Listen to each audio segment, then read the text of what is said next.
Doctor Ritesh Kumar पुनः एक नए डाटा के साथ उपस्थित हुआ हूँ। यूट्यूब के इतिहास में पहली बार एक ऐसा डाटा मैं प्रस्तुत कर रहा हूँ जिस टॉपिक पर आज तक कोई मैटर यूट्यूब पर उपलब्ध नहीं है। आने वाले BPSC teacher exam, BPSC SI और इंडिया के सारे एग्जाम में शायद ही कोई ऐसे संदेह होते होंगे जिसमें इस टॉपिक से नहीं आ। तो चलिए मेरे साथ मैं इस डाटा को एक्सप्लेन करता हूं। डाटा का टॉपिक दो कदम, अर्थात परीक्षा में दो शब्द या दो डिजिट से जो प्रश्न आते हैं उनसे संबंधित यह डाटा है, परीक्षा की दृष्टि से काफी। भारत के संविधान में नागरिकता का उल्लेख संविधान के किस भाग में किया गया है? अर्थात जितने सारे प्रश्न होंगे उन तमाम प्रश्नों का उत्तर दो से संबंधित होगा। जैसे राज्यसभा जिसका कार्यकाल 6 वर्षों का होता है, जिसे भंग नहीं किया जा सकता, लेकिन राज्यसभा के सदस्यों का निर्वाचन कितने वर्षों पे होता है? भारत के संविधान में भारत के कितने नामों का उल्लेख है? तो भारत के संविधान में भारत के दो नामों का उल्लेख है। वे नाम क्या है? तो भारतवर्ष और इंडिया। भारत का संविधान मूलतः किन भाषा में लिखा गया है? तो अंग्रेजी और हिंदी भाषा में लिखा गया, अर्थात दो भाषा। बायोलॉजी से संबंधित जो प्रश्न है, डीएनए के डबल हेलिक्स मॉडल, जिसे हिंदी में डीएनए की द्विखंडनीय संरचना के नाम से जाना जाता है, इसके प्रतिपादक कौन थे? तो वाटसन और क्रिक थे। यहां डीएनए के डबल हेलिक्स मॉडल में डबल का मतलब क्या हुआ? दूसरा, द्विखंडनीय।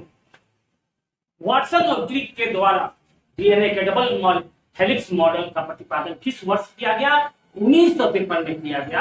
आने वाले एग्जाम में 1953 से दो प्रश्न और आने की संभावना है, जिसमें से पहली प्रश्न भाषा के आधार पर बनने वाला पहला राज्य कौन था? आंध्र प्रदेश था। और साथ ही साथ राज्य पुनर्गठन आयोग की स्थापना किस वर्ष की गई थी? 1953। द्विनाम पद्धति, जिसके द्वारा जीवधारियों का वैज्ञानिक नामकरण किया जाता है, इस द्विनाम पद्धति के प्रतिपादक कौन थे? कार्ल लिनियस जो थे इसके। द्वितीय अशोक के नाम से किसे जाना जाता है? तो कुषाण वंश के महानतम शासक कनिष्क जाना जाता है। और द्वितीय सिकंदर के नाम से किसे जाना जाता है? तो अलाउद्दीन खिलजी। बाबर को कितने बार दफनाया गया? तो 2 बार दफनाया गया। पहली बार उन्हें आगरा के आरामबाग में दफनाया गया, लेकिन दूसरी बार बाबर को दफनाया गया तो काबुल। लेकिन ऐसी क्या जरूरत आ पड़ी कि बाबर को दूसरी बार में काबुल में दफनाया गया? तो यह जानना काफी जरूरी है कि बाबर की आत्मकथा तुझके बाबी जो तुर्की भाषा में लिखी गई है, उसमें बाबर ने इच्छा जताई थी कि उसकी मृत्यु के बाद उसे कहाँ दफनाया जाए? तो काबुल। औरंगजेब का राज्यारोहण कितने बार हुआ? तो औरंगजेब का राज्यारोहण 2 बार हुआ। द्विराष्ट्र का सिद्धांत जो भारत के विभाजन का आधार बना, यह द्विराष्ट्रीय सिद्धांत के प्रतिपादक कौन थे? तो मोहम्मद अली जिन्ना थे, जिनके अनुसार किसी एक क्षेत्र में 2 संस्कृति के लोग एक साथ नहीं रह सकते, जिसे इंग्लिश में 2 नेशन थ्योरी के नाम से। गांधी के द्वारा गांधी ने गोलमेज के किस सम्मेलन में भाग लिया? अर्थात कांग्रेस के द्वारा गोलमेज के किस सम्मेलन में भाग लिया गया? तो दूसरे गोलमेज सम्मेलन में भाग लिया गया। दूसरे गोलमेज सम्मेलन में कांग्रेस की तरफ से एकमात्र प्रतिनिधि कौन थे? तो महात्मा गांधी थे। दूसरा गोलमेज सम्मेलन कहाँ हुआ? तो इंग्लैंड में हुआ। कब हुआ? 1921 में हुआ। ध्यान देने की बात है, तीनों गोलमेज सम्मेलन किस शहर में आयोजित की गई? तो लंदन में आयोजित की गई। भारत एक राज्य हुआ करता था जिसकी अपनी अलग संविधान थी, साथ ही साथ वहां नागरिकता के भी अलग प्रावधान थे। अर्थात उस राज्य में दोहरी नागरिकता का प्रावधान था। यह राज्य कौन था? तो जम्मू कश्मीर था। लेकिन 2019 के बाद जम्मू कश्मीर के स्पेशल स्टेटस अर्थात अनुच्छेद 370 के अलावा 35 से उसको समाप्त कर दिया गया, जिससे जम्मू कश्मीर की दोहरी नागरिकता का प्रावधान के साथ साथ उसकी अलग संविधान की स्थिति समाप्त हो गई और जम्मू कश्मीर 2 केंद्र शासित राज्य में विभाजित हो गया। बिहार की द्वितीय राजकीय भाषा क्या है? तो उर्दू है। बिहार सरकार के द्वारा उर्दू को द्वितीय राजकीय भाषा का दर्जा किस वर्ष दिया गया? 1984 में दिया गया। गुप्त वंश की कितनी राजधानी थी? तो गुप्त वंश की 2 राजधानी थी। पहली राजधानी को पाटलिपुत्र के नाम से जाना जाता था और दूसरी राजधानी को जैन के नाम से जाना जाता था। क्योंकि सावन का महीना है, इसलिए यह जानना काफी आवश्यक है कि महाकाल का मंदिर कहाँ है? तो उज्जैन में है। और यह किस नदी के किनारे है? तो क्षिप्रा नदी के किनारे। कुषाण वंश की राजधानी कितनी थी? तो कुषाण वंश की 2 राजधानी थी, जिसे पुरुषपुर और मथुरा के नाम से जाना जाता है। लेकिन कुछ ऐसे भी छात्र होते हैं जो फकीर के फकीर होते हैं, वो किसी भी टॉपिक को रटने का कोशिश करते हैं। तो वर्तमान में इस पुरुषपुर को किस नाम से जाना जाता है? तो पेशावर के नाम से जाना जाता है। कभी कभी विकल्प में आपको पेशावर से भी सामना करना पड़ सकता है। ऐसी परिस्थिति में यदि केवल आप पुरुषपुर जानते हैं तो उस प्रश्न को सॉल्व नहीं कर सकते। 2 स्टेट्स, यह एक प्रसिद्ध उपन्यास है। देखिए इसमें भी का उल्लेख हो गया। 2 स्टेट्स के लेखक कौन है? तो चेतन भगत है। और 2 नामक प्रसिद्ध उपन्यास के लेखक कौन है? तो गुलजार है। हैदराबाद की जुड़वा बांध अर्थात हैदराबाद के 2 नगर जिसे हम जुड़वा बांध के नाम से जानते हैं वो कौन है? तो सिकंदराबाद को हैदराबाद को जुड़वा बांध कहा जाता है। ठीक उसी प्रकार कोच्चि का जुड़वा बांध किसे कहा जाता है? तो एर्नाकुलम को कहा जाता है। भारत में सर्वप्रथम मानसून इन 2 शहरों में प्रवेश करता है। तो कोच्चि और एर्नाकुलम नामक शहर जो है वहां पर भारत में सर्वप्रथम मानसून प्रवेश करता है। लेकिन बीपीएससी टीचर के लिए जानना आवश्यक है, मानसून शब्द किस भाषा का शब्द है? तो अरबी भाषा का शब्द है। और इस मानसून की खोज किसके द्वारा की गई? तो अरब के वैज्ञानिक या व्यापारी अल मसूदी के द्वारा की गई। हड़प्पा सभ्यता की कितनी राजधानी थी? तो हड़प्पा सभ्यता की 2 राजधानी थी। हड़प्पा सभ्यता को सिंधु घाटी की सभ्यता या मोहनजोदड़ो की सभ्यता के नाम से भी जाना जाता है। इसकी 2 राजधानी कौन थी? हड़प्पा और मोहनजोदड़ो थी।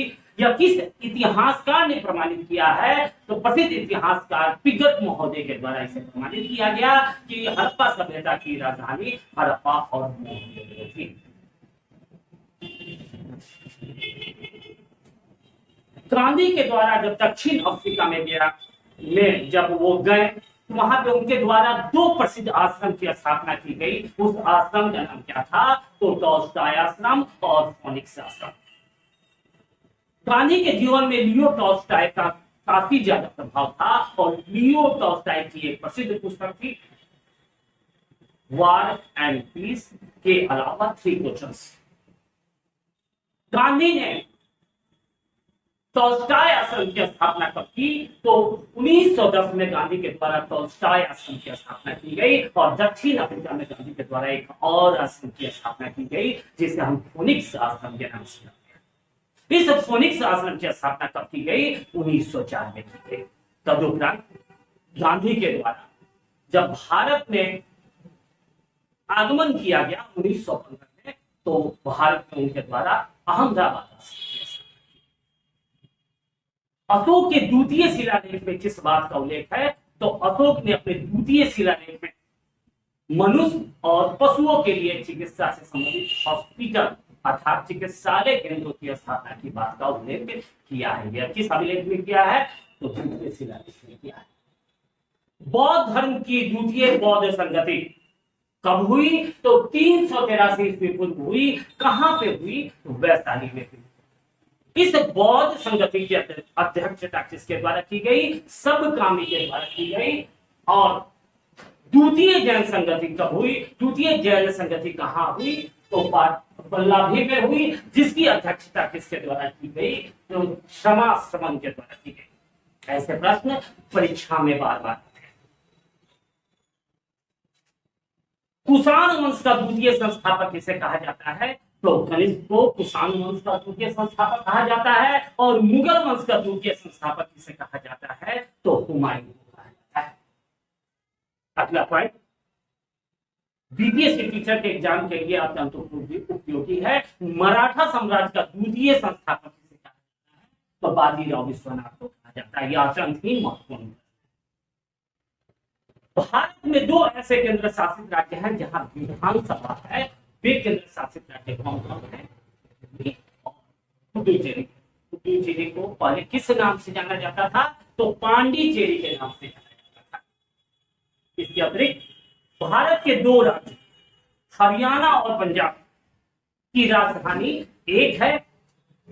उस राजधानी का नाम क्या है? तो चंडीगढ़ है। इस चंडीगढ़ शहर की स्थापना किसके द्वारा की गई थी? कार्बूजियर के द्वारा की गई थी। और प्रसिद्ध रॉक गार्डन जिसके निर्माता नेक चंद्र हैं, उन्होंने रॉक गार्डन का निर्माण चंडीगढ़ में किया था। साथ ही साथ सुखना झील कहां पर स्थित है? तो चंडीगढ़ में। अगला टॉपिक बीपीएससी, यूपीएससी, पीसीएस के लिए अत्यंत ही उपयोगी है, जिसमें 1857 की क्रांति की तुलना अमेरिका की क्रांति से की गई है। इस प्रसिद्ध पुस्तक के लेखक कौन है? तो महात्मा गांधी के पुत्र राजमोहन गांधी हैं। इस पुस्तक का नाम क्या है? A tale of two revolts, India war of 1857 और द अमेरिकन सिविल वॉर, अर्थात 1857 की क्रांति की तुलना अमेरिका में जो राष्ट्रीय आंदोलन वहां पे चली उनसे उसकी तुलना की। इस प्रसिद्ध पुस्तक के लेखक कौन है? तो राजमोहन गांधी हैं। इसमें एक प्रश्न में खेल से संबंधित जोड़ा हूं। दूसरा शब्द का प्रयोग किसके द्वारा किस खेल में किया जाता है? तो क्रिकेट में किया जाता है। ऐसे डाटा आपको यूट्यूब पर उपलब्ध नहीं है। अगला डाटा मैं पुनः उपलब्ध करूंगा। डाटा को ध्यान पूर्वक पढ़े और जल्द से जल्द परीक्षा में अच्छे शिक्षक की तलाश करें। झोले छाप डॉक्टर समझे। अनपढ़ शिक्षक से पढ़ने पे या योग्य शिक्षक से नहीं पढ़ने पे सफलता की गारंटी काफी। डाटा को ज्यादा से ज्यादा शेयर करें, सब्सक्राइब करें और कमेंट करें। जाते जाते जहां रहेगा रोशनी लुटाएगा, जहां रहेगा रोशनी लुटाएगा, किसी चिराग का अपना मकान नहीं होता, किसी चिराग का अपना मकान नहीं होता। धन्यवाद।